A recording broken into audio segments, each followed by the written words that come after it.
Hello, welcome to the Saroy channel. I just want to send my love to all my listeners around North America, Canada, Kenya and the rest of the world, and to all my marvellous subscribers. I love you guys so very much. You're going to love tonight's story. It's from Jenna, and she grew up in the early 60s, and she talks about living with the Yeti, and it was a part of her life. She didn't know a life without them. They were as natural to her as breathing is to you and I. So I think you're going to find this story of great interest. Dear Sarah, my name is Jenna, and I grew up in the early 60s. I always remember the Yeti being a part of my life growing up. I never considered them different or unusual as a creature. I just always knew that they were real.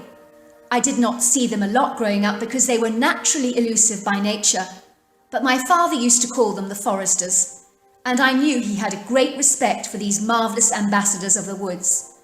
One thing they did remarkably well was to cull the ever-increasing production of wild hog on our land, which used to do a lot of damage in our woods, so I knew my dad was very grateful for that. Because hogs themselves are not easy to take down and can be remarkably aggressive. I remember the first time I saw one of the foresters. I think I must have been 16 years old. I remember watching a forester swinging from one tree to another like a monkey, using his long arms to effortlessly maneuver his body like a superb gymnast. The tawny, browny-haired, humanoid bipedal creature was about 6 foot and 500 pounds, and his agility was tremendous. Truly, this thing took gymnastics to a whole new level, and I could not understand why such a hefty creature could appear so weightless on branches that may well have been lighter than he was. How did he manage not to break them? How on earth did he avoid doing that? It was almost like he redistributed his weight so that it did not put too much strain on the branches. I remember clapping at the time, and then he mimicked my clapping back to me and continued to perform some clever acrobatics on the tree. I could tell he enjoyed my response to his performance, and by the looks of him, I think he enjoyed showing off. I got up and walked to a nearby tree and tried to imitate the creature. I was surprised that he hadn't run off into the woods, but continued to observe me trying to perform my chaotic stunts that made me look hideously clumsy. I even did a handstand on the grass with a couple of cartwheels, but the creature was not remotely impressed by that. He looked at me sorrowfully, turning his head to one side and chatting pitifully as if he thought my performance was utterly dreadful, and of course it was. Next to him I was like a sack of huge potatoes that had no natural rhythm, no coordination, and absolutely no agility. Another time as a young girl I was swimming at the creek with my brother Adam, and we were splashing around in the water with absolute delight, and suddenly we saw 2 female foresters watching us, and they appeared to find our swimming very amusing. Even though they were on dry land, they started to mimic our behaviour in the water with the movements of their arms. I really got the impression that they enjoyed watching us. It was almost like they were watching a movie that was hilariously funny, because they chatted excitedly in gibberish, backwards and forwards and backwards and forwards while they continued to watch us. My father said that the foresters loved children, especially the females, who were very protective over their young.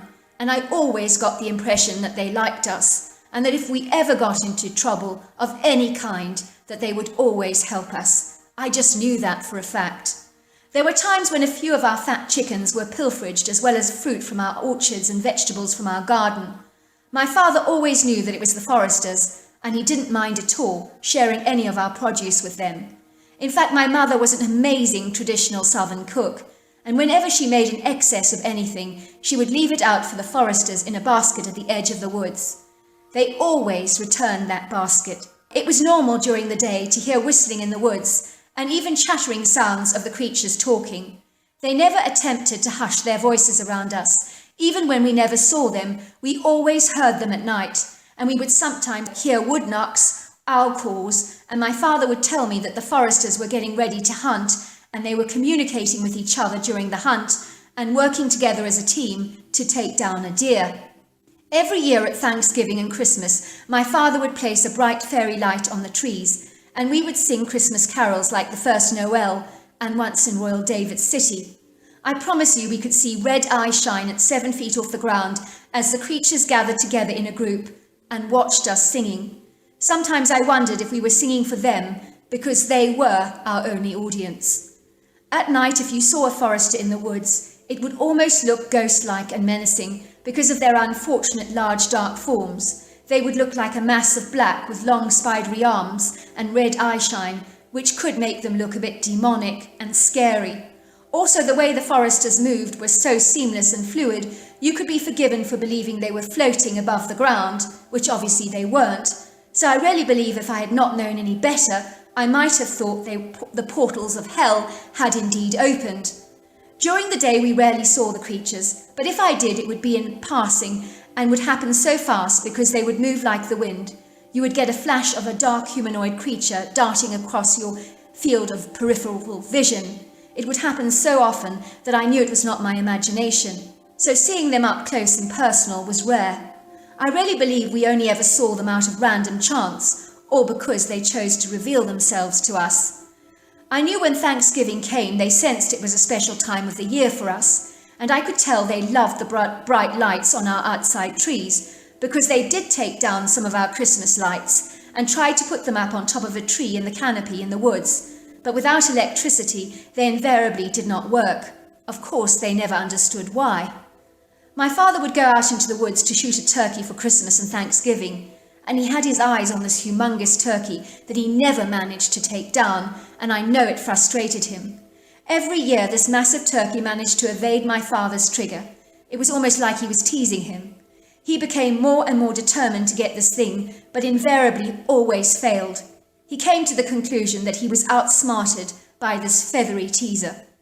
Imagine his surprise when he found the ginormous turkey, perfectly plucked, with several large trout, presented to him on a deerskin outside our cabin door. He knew it was from the foresters. Had they known about his longing to take down this bird? Somehow he thought they did, and he was very thrilled to get it. I would not say they gifted us often, but sometimes, usually once or twice a year, we would find an offering at our front door, like a large wild hog or a 700-pound deer.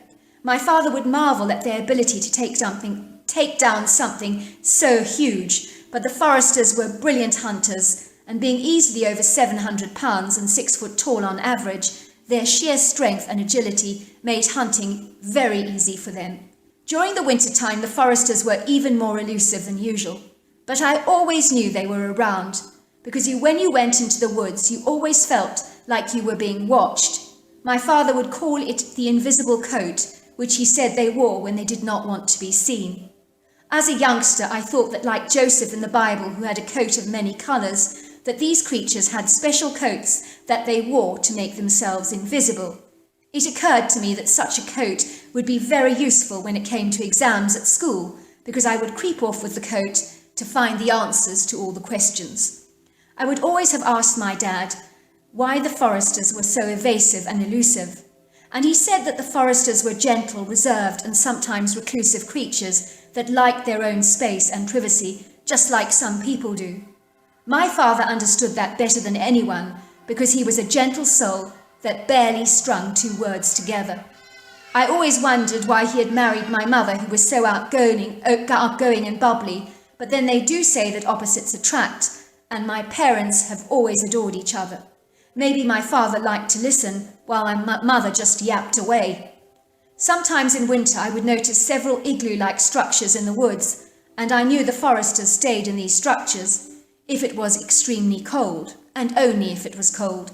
They would always smell a little nasty if you walked inside one of these things, like the smell you get from a sweaty pair of sneakers.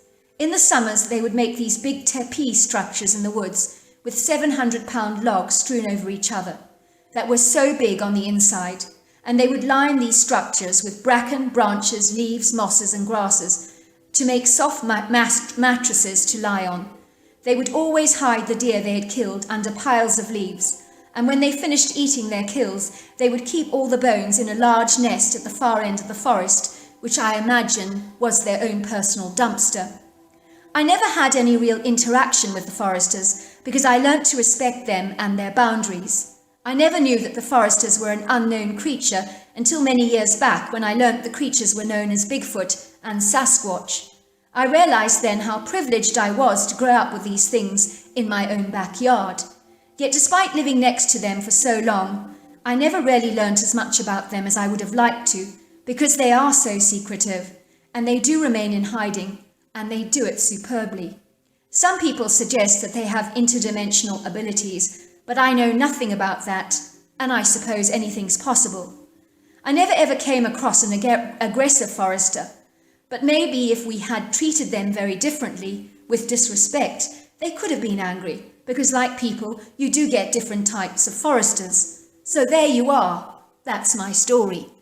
Well, I just want to say I loved that story, and I know my listeners would have loved it. So thank you very, very much for it. Until next time, goodbye and good night.